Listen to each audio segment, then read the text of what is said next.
అగ్నిలో పడినటువంటి ఆ హవిసం తీసుకెళ్లి ఆ దేవతలకు వెంటనే చేరవేరుస్తుంది.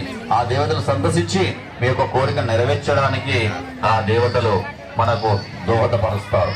కాబట్టి మనము హోమం చేసేటప్పుడు మాట్లాడితే మనం మాట్లాడుతున్నప్పుడు తెలిసి తెలవగా ఎంతో కొంత లాలాజలం మిరపకాయలు అప్పుడే వేయకూడదు. నా చీకుదామని అంటే బాగుంది. ఓం లం ఇంద్రాయ నమ స్వాహ,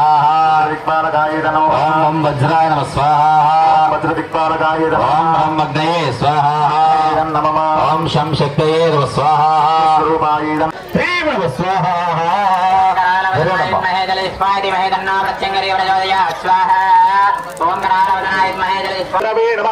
ఓం ప్రపంచకారకారక్షాయ నమః. ఓం సూర్యచంద్రాగ్యలోచనాయ నమః.